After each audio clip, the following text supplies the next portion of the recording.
각자 나라는 사람을 생각해 보세요. 나라는 사람은 가정이라는 울타리 안에서 살고 있죠. 그쵸? 네.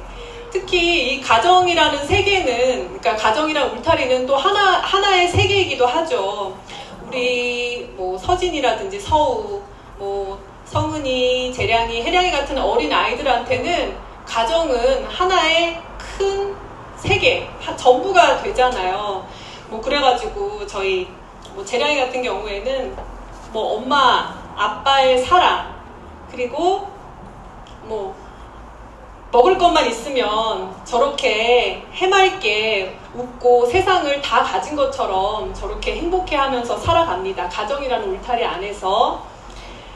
그러다가 뭐 같이 놀다가 형이랑 놀다가 형이 장난감을 빼앗거나 뭐 엄마가 뭔가 되게 자기가 원하는 대로 해주지 않았을 때 표정을 한번 보세요. 세상 서럽죠. 그게 그러니까 우리 어린아이들한테는 이 가정이 정말 하나의 큰 세계죠. 근데 이런 재량이, 혜량이, 뭐 성은이, 서진이 같은 아이들이 우리 상민 총무님처럼 이제 뭐 학교를 졸업하고 군대를 다녀와서 어엿한 이제 직장인이 된단 말이에요. 직장인이 돼서 이제 직장이라는 사회에서도 어떤가요? 즐겁습니까? 네. 네. 뭐 썩소를 지으시는데 그 미소가 모든 걸 말해주는 것 같아요. 그 직장 안에서도 업무를 추진을 하잖아요. 업무를 하면서 인간관계를 하잖아요. 그 직장 안에서도 왕따 문화 있죠? 이 직장은 없나 봅니다. 네. 좋은 클린 직장을 다니시네요. 그런데, 그러니까 직장에서도 뭐 왕따 문제 있죠. 그리고 뭐 이렇게 그 업무적인 실적으로 굉장히 사람들을 요즘에 평가를 많이 한다고 해요. 혜량 아빠 얘기도 들어보면 뭐 S등급, A, B, C, D 해가지고 몇 등급 안에 못 들어가면 이제 뭐 회사를 나와야 된다거나 이제 뭐 대기발령 될 수도 있다고 하더라고요. 그러니까 그 직장 안에서도 그런 여러 가지의 희노애락을 우리가 그 테두리 안에서 느끼고 살잖아요. 그래서 뭐 나라는 사람으로부터 가정, 또 직장, 나아가서는 사회, 또 더 나아가서는 국가, 또 더 나아가서는 세계라는 굉장히 큰 흐름 안에서 우리가 살아가고 있는 거예요. 근데 우리 아줌마들은요, 제가 아줌마니까 아줌마들은 결혼을 하고 자녀를 낳으면요, 이런 큰 세계가 있는데도 불구하고 생각이 어디까지를 가나요? 여기.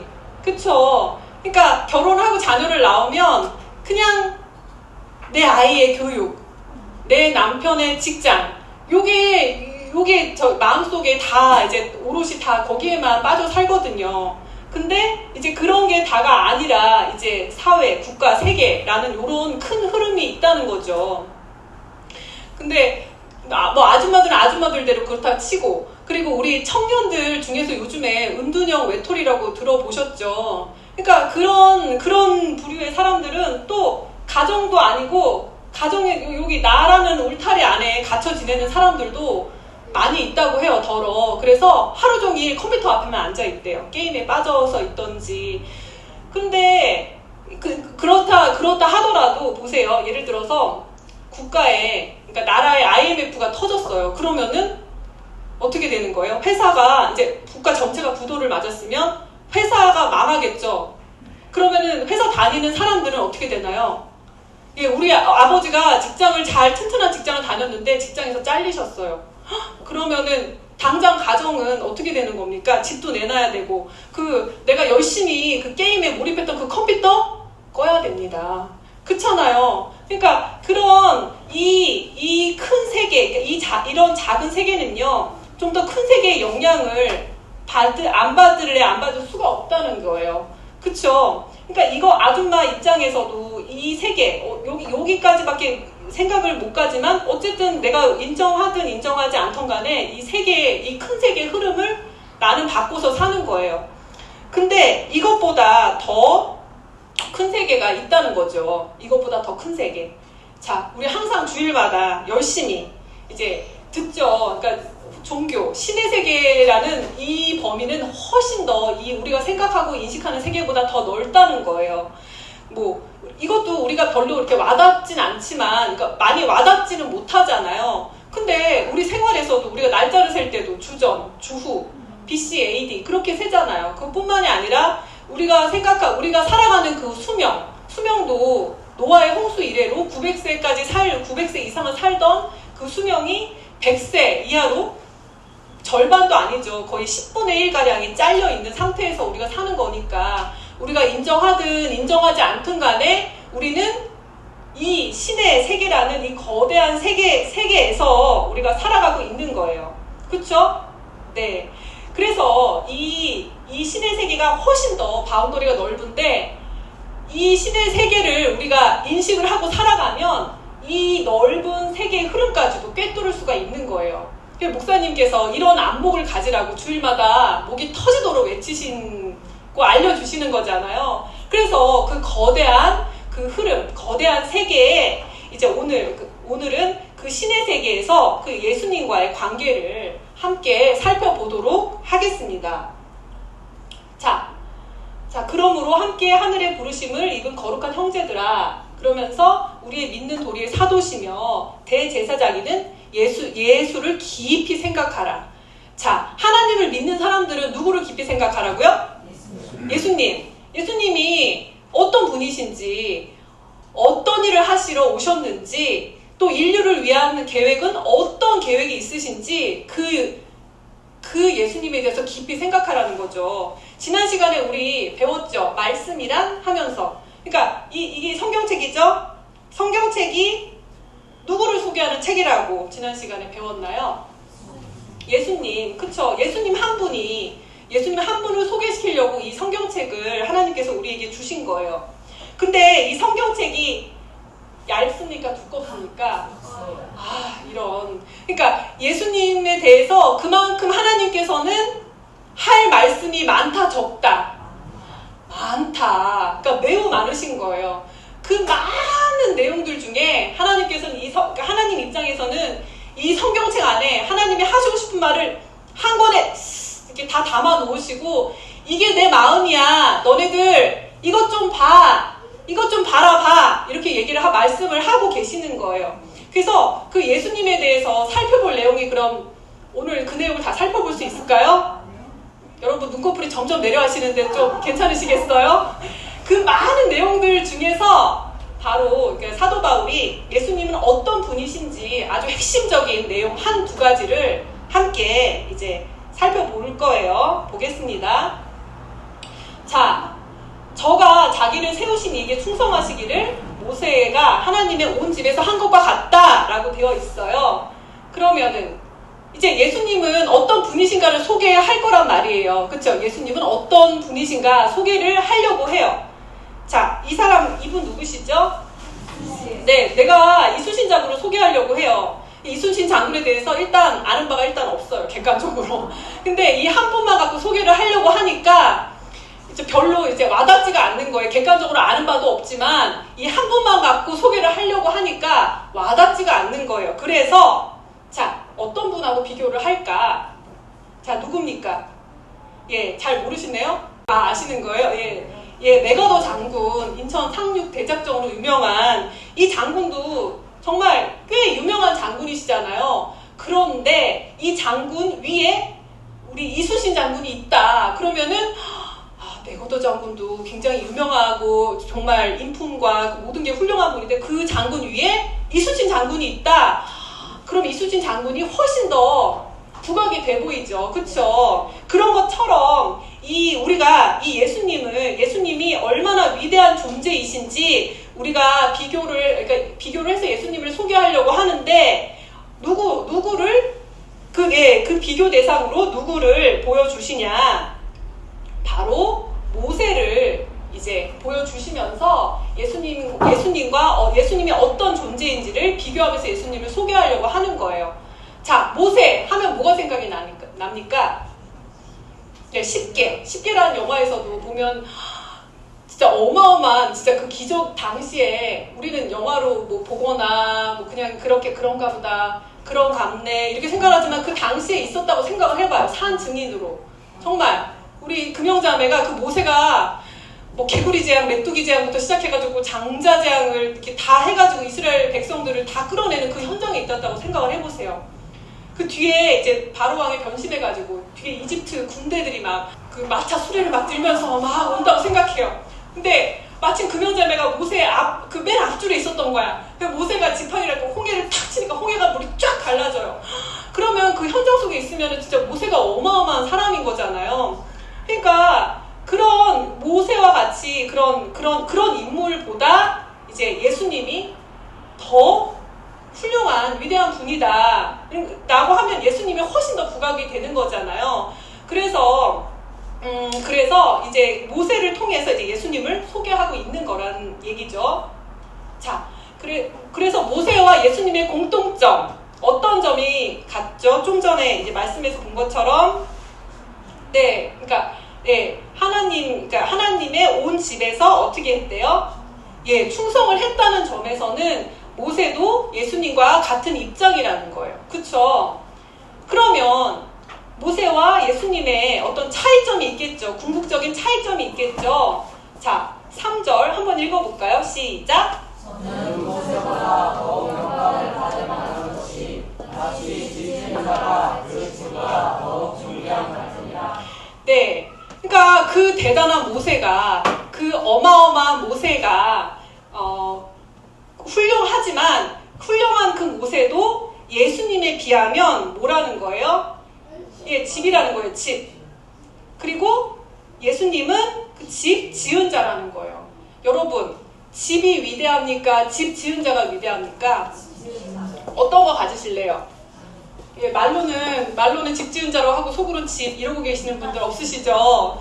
그러니까 그 대단한 모세도 예수님에 비하면 집이다. 단순히 집이다. 그리고 예수님은 집을 지은, 그러니까 창조주, 그러니까 하나님의 입장이라는 거예요. 이거는 정말 어마어마한 차이죠. 그러니까 그런 영광, 그러니까 모세의 영광과 예수님의 영광의 차이는 바로 이렇다라는 거를 보여준다는 거예요. 자, 4절에도 보니까 집마다 지은 이가 있는데 만물을 지으신 이는 하나님이시라 이럽니다. 그러니까 그러니까 여기 보면은 집마다 그러니까 피조물이니까 당연히 지은 이가 있을 거 아니에요? 지은 이가 있는데 만물을 지으신 이는 하나님인 것처럼, 그러니까 그 하나님이신 게, 그러니까 예수님의 입장이 그 하나님의 입장이라는 거예요. 자, 나와 이순신 장군을 그러니까 비교할 수는 없지만 일단 비교를 한다고 쳐요. 그러니까 나는 요만한 구슬도 아니 좁쌀 보이지도 않아요. 그러니까 나와 이순신은 이러이러한 차이가 있는데 그래도 그건 양적인 차이라는 거예요. 그러니까 내가 구슬 요만큼이면 이순신 장군은 이만큼 있는 거죠. 그런데 모세와 예수님은요, 구슬 몇 개 차이 그런 차이가 아니고요, 완전히 구슬, 이게 만약 구슬, 돌멩이 그냥 그런 정도 차이라면 예수님은 뭐다? 다이아몬드. 그러니까 완전히 궁극적으로 완전히 질적으로 다르다는 거예요. 그쵸? 네. 자, 또한 모세는 장래에 말할 것을 증거하기 위해서 하나님의 온 집에서 사원으로 충성했대요. 그러니까 계속 이제 모세와 예수님에 대해서 계속 보여주시는 거죠. 뭐라고 얘기를 합니까? 모세는 뭐래요? 사원. 네, 사원은 뭐 하는 사람이에요? 종, 심부름꾼. 그 대단한 모세가 예수님하고 비하니까 사원, 종, 심부름꾼이래요. 그리고 예수님은 아들이래요. 그러니까 사실 정말 차이가 어마어마한 건데, 우리가 4대 성일이라고 하면 누구죠? 부처, 공자, 소크라테스, 거기에 우리 보통 예수님 넣잖아요. 넣어가지고 4대 성인이라고 하는데 사실 그 자리에 예수님을 들어갈 수가 없어요. 그러니까 사실 그 자리에 이렇게 있다 하면은 모세가 들어갈 수는 있겠죠. 같은 사람이니까. 그쵸? 네. 그러니까 여기 이 자리에 예수님이 들어가는 거는 사실 격이 맞지 않는 거예요. 왜냐? 예수님은 하나님의 존재 자체를 잊고 오신 분이기 때문에 그렇다는 거예요. 그러니까 이 사람들은 부처, 공자, 소크라테스 이 사람들은 뭐 태어나기 전부터 예언이 돼 있었나요? 네, 나오다 보니까 태어나서 살아가다 보니까 뭐 석가, 그러니까 정말 뛰어난 깨달음을 자기가 스스로 뛰어난 인생이 된 거죠. 그쵸? 그런데 그런 사람들은 예언 자체가 없었잖아요. 그쵸? 그런데 예수님은 어땠나요? 태어나기 100년도 아니고 2000년도 아니고 무려 구약 4000년 동안 예언을 하나님께서 꾸준하게 계속 그렇게 예언을 해주셨다는 거예요. 아, 너희에게 메시아를 보내줄게, 예수를 보내줄게, 보내서 너희의 죄를 위해서 내가 예수님을 보내준다고 구약 4000년 동안 끊임없이 예언을 해주셔서 오신 분이 예수님이라는 거예요. 그러면 그리고 예수님께서는 죽음에서 부활을 하셨잖아요. 인류 역사상 죽어서 부활한 사람이 있습니까? 없었어요. 그쵸? 그러니까 그러한 사실 그 자체만으로 4000년 동안 예언을 해오시고 그 약속대로 예수님께서 이 땅에 오셨고 또 죽음에서 부활하신 것 자체만으로도 우리는 이 인생들과 예수님은 비교할 그런 존재가 아니라는 거예요. 예, 그러니까 예수님은 그냥 태생적으로 하나님의 존재를 잊고 오신 분이 바로 예수님이라는 겁니다. 네. 그래서 그런 차이를 존재가 우리가 이제 예수님이라고 알 수가 있는 거죠. 자, 그리고 여기 중요한 게 바로 이제 모세는 무엇을 위해서 증거를 한다고 했죠? 예, 요 구절이 굉장히 중요한 말이에요. 굉장히 중요한 말씀이거든요. 자, 모세의 행적들은 무엇을? 장래에 말할 것을 증거하기 위한 것이라는 겁니다. 자, 그 모세가 행했던 어마어마한 기적들, 뭐 개구리 재앙, 메뚜기 재앙, 뭐 홍해를 가르고, 뭐 지팡이로 뭐 뱀이 되게 했다가 뱀을 다시 지팡이로 되게 했다가 진짜 정말 엄청난 기적을 많이 행했잖아요. 그러니까 이렇게 적어 놓은 거는 모세가 이렇게 위대했다 이런 거를 말하려고 하는 게 아니었다는 거예요. 그러니까 그런 걸 말하려고 했던 게 아니라 장래, 뭔가 하나님께서는 장래에 말할 게 있으셨다는 것을 모세의 삶을 통해 박아 놓으신 거죠. 담아 두셨다는 거죠. 그러면 모세가 어떤 일을 했냐? 자, 이스라엘 백성들을 애국, 종살이 하던 이스라엘 백성들을 어디로? 가나안 땅으로 구출해내는 일을 했다는 거예요. 그쵸? 예. 그러니까 이거 자체가 바로 뭔가 장래 말할 것들을 증거하기 위해서 이런 일을 했다는 거예요.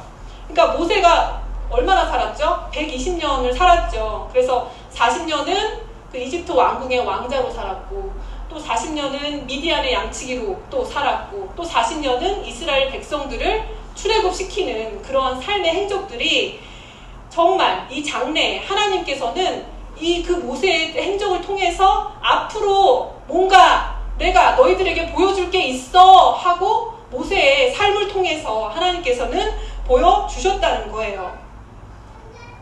그렇죠? 네. 자, 그러면 장래에 말할 것 중요하고, 자, 우리 여자들 이게 뭔가요? 네, 샘플.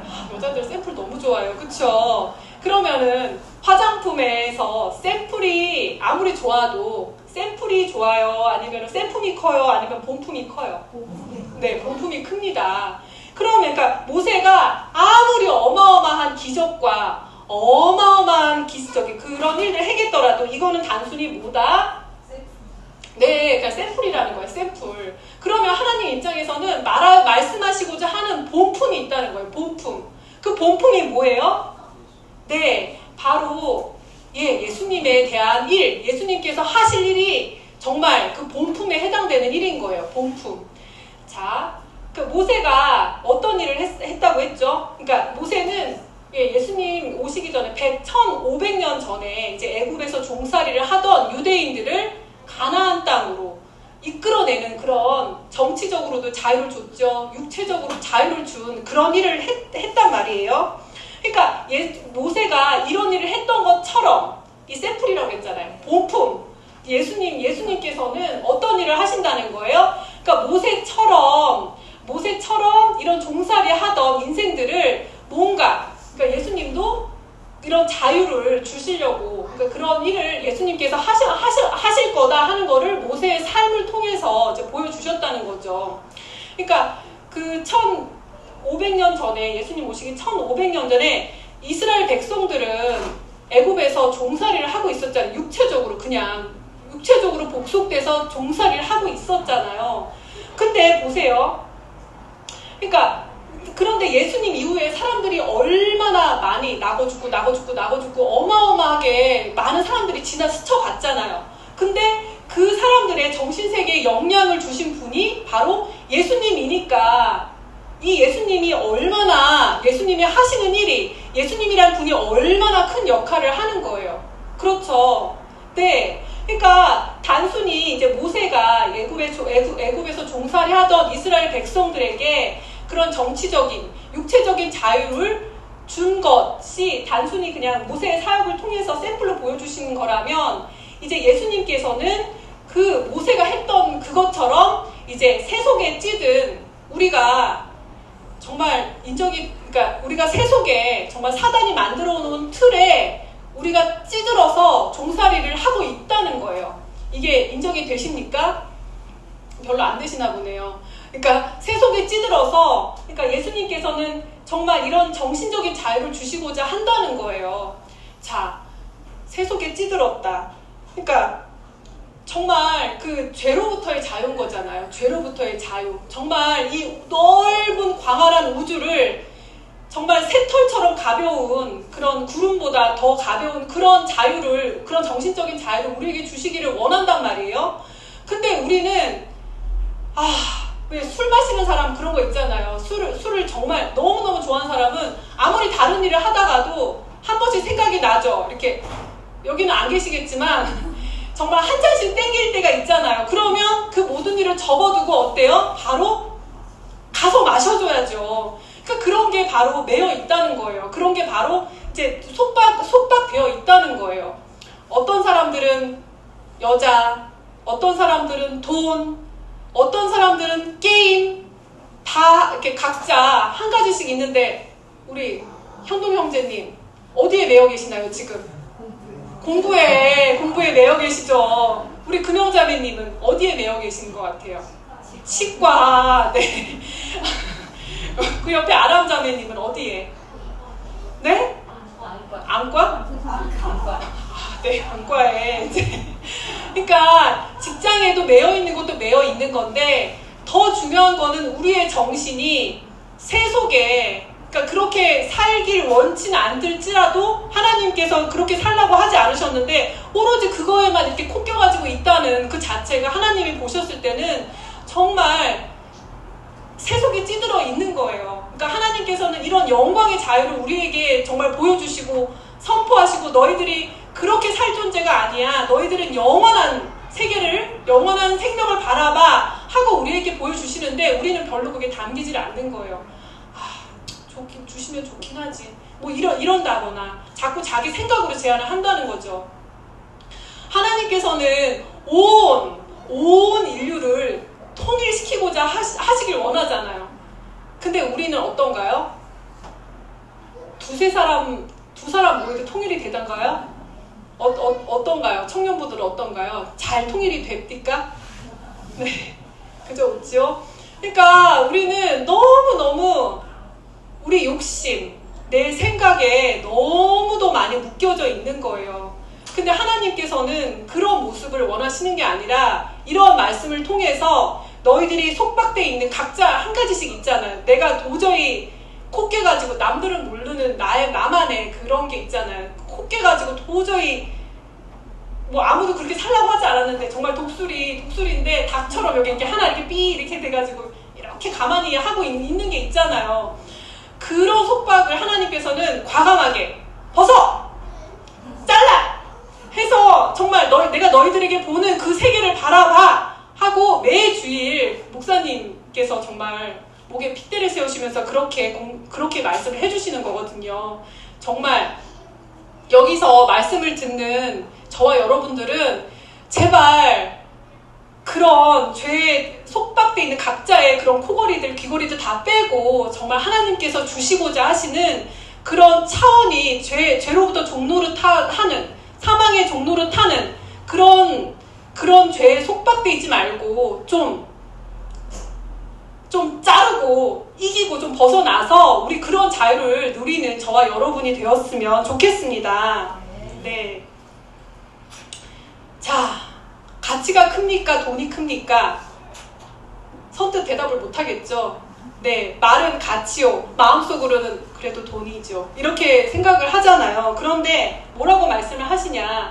너희는 먼저 뭐래요?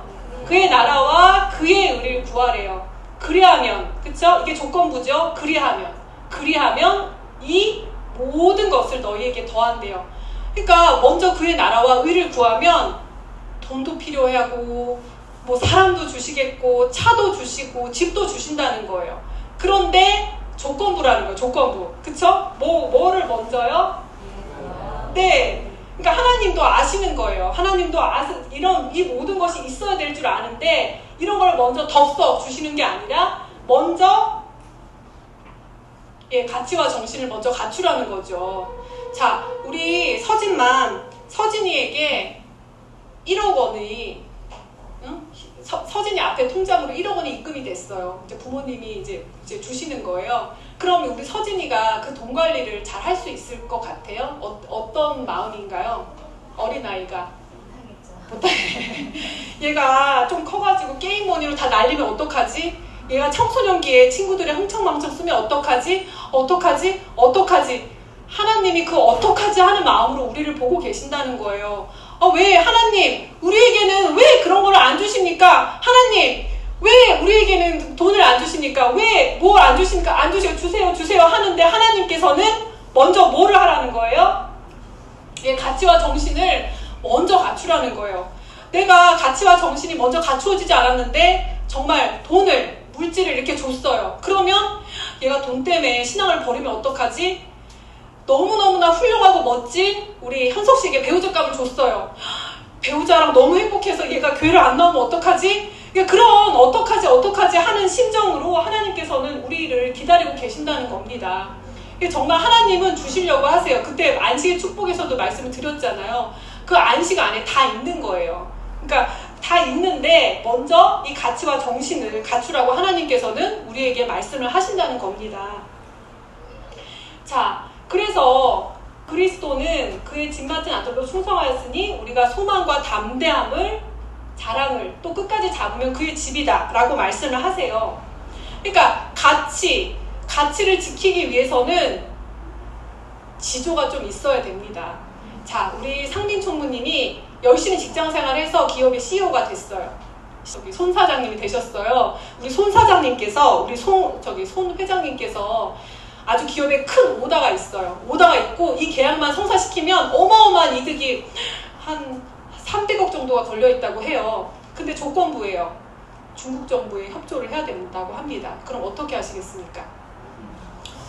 사인 하나에 그 기업의 명운이 달려있어요. 어떻게 하시겠습니까? 대답을 쉽게 못하는 거예요. 그쵸? 그런 거예요. 그러니까 그 큰 기업들도 굉장히 중국 줄을 잘 서야 되면은 그렇게 하면은 국익에 위배가 된다는 걸 알면서도 그렇게 단칼에 거절을 못하는 거예요. 이런 모습들은 가치를 중시하는 거예요? 아니면 현실적인 이익을 중시하는 거예요?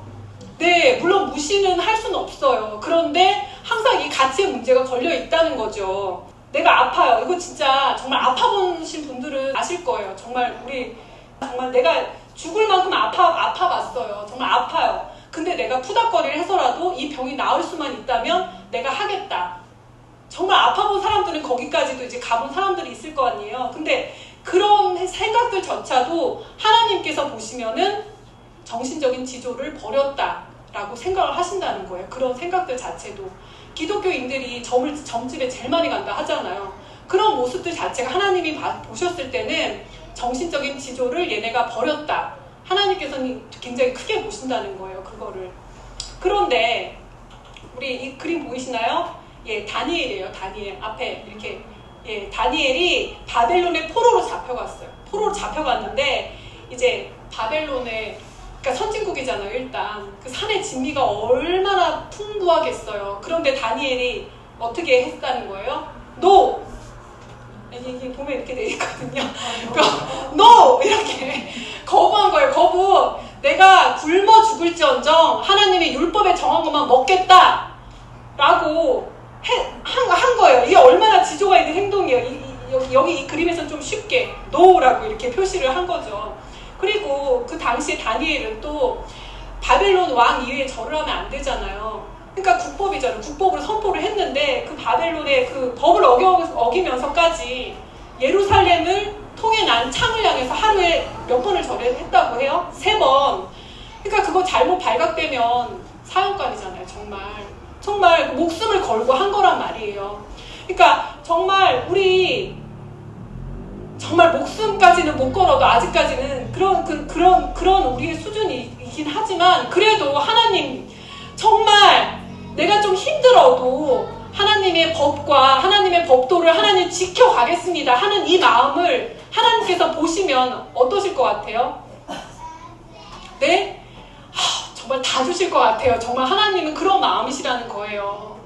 하나님의 마음이. 그쵸? 정말 우리 정말 일일비 하지 말고 진짜 하나님의 법도를 좀 지켜갈 수 있는 우리가 되었으면 좋겠습니다. 네. 그래서 자 여기 보면은 너희 마음을 강팍하게 하지 말라. 너희 열조가 나를 시험하고 증험하고 40일 동안 나의 행사를 보았다 그러죠. 자, 그 이스라엘 백성들이 모세가 이스라엘 백성들을 이제 가나안 땅으로 이제 이끌어내려 목적지는 가나안 땅이었잖아요. 근데 이 이스라엘 백성들이 광야 40년을 지내면서 이제 가나안 땅만 들어가면 일단 뭐가 생깁니까? 예, 땅이 생겨요. 12지파에게 땅을. 그러면 재산이 어마어마하게 생기는 거죠. 재산도 주시고 그 다음에 신분이 뭐가 되는 거예요? 예, 종이 아니고 자유인이 되는 거예요. 자유인으로 내가 내 자유의지를 가지고 내가 내 땅에서 벌어 먹으면서 원하는 대로 얼마든지 재산도 늘릴 수 있죠. 원하면 이쁜 와이프도 생기고 결혼도 해서 자녀도 나올 수가 있고 내가 열심히 노력만 하면 내 자유의지를 가지고 내가 마음껏 자유를 누리라고 하나님께서는 이스라엘 백성들을 가나안 땅으로 이끌어줬어요. 근데 이제 문제가 뭐냐? 바로 이 광야 40년 세월에서 이제 이스라엘 백성들이 모세에게 어떤 행동을 했나요? 굉장히 모세가 이렇게 하자 그러면은 이해가 되는 건 하는데 이해 안 되는 건 어때요? 꼭 그렇게까지 해야 됩니까? 하면서 계속 모세한테 반기를 들었어요. 계속 날씨는 덥죠. 먹을 건 없죠. 끊임없이 불평불만하다가 어떻게 됐어요? 다 죽었어요. 다. 누구만 빼고 딱 2명.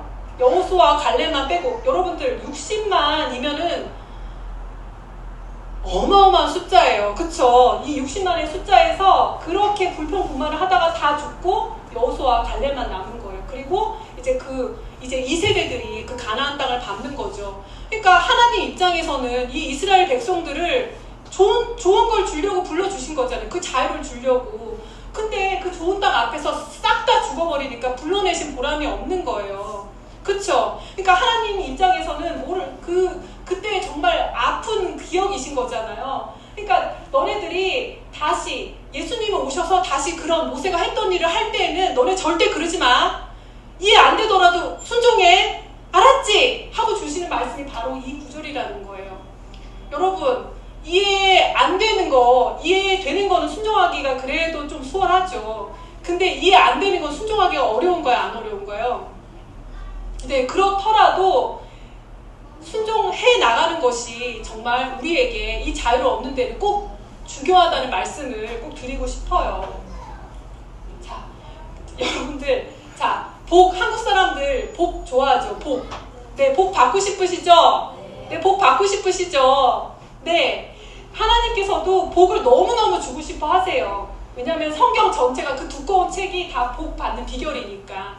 그래서 정말 우리 이 복을 꼭 받아야겠는데 정말 복 받는 비결. 자, 첫 번째 뭔가요? 묵상하자. 자, 묵상은 그냥 하는 게 아니고 왜 말씀의 가치에 나를 맞춰갈 수 있도록 우리는 그 세상의 기준에 나를 많이 맞춰가잖아요. 그런 거를 세속에 찌들었다고 하잖아요. 우리 양도사님네 답변다방 그런데 보면 다이어트에도 독소 빼잖아요. 그런 독소보다도 세상에 찌들어 있는 그런 마음의 독소들을 꼭 빼셔야 된다는 거예요. 중화시켜서 꼭 빼셔야 된다는 거예요. 우리 서진맘 정말 영상 보기 쉽지 않잖아요. 그쵸? 매일매일 그 말씀에 그 영상을 보면서 나를 맞춰가려고 그 과정이 필요하다는 겁니다. 자, 두 번째는 뭡니까? 네, 이 부분 굉장히 어렵습니다. 근데 하나님께서 주시는 명령들은 또 목사님을 통해서 주시는 명령들은 다 뭘 위한 거예요? 거룩함과 진실함의 성품들을 쌓아가기 위한 그런 명령들이라는 거예요. 그래서 이해가 되지 않는 것도 일단 뭐하고 보자? 네, 순종하고 보자. 그래서 이것들이 갖추어지면 하나님께서 뭘 주신다고요? 네, 영원한 생명으로 하나님께서 우리에게 주실 복을 믿고 우리 모두 정말 이 성경을 묵상하고 묵묵하게 순종하고 해가는 끊임없는 이 신앙의 정말 마라톤을 꼭 완주할 수 있는 저와 여러분이 되었으면 좋겠습니다.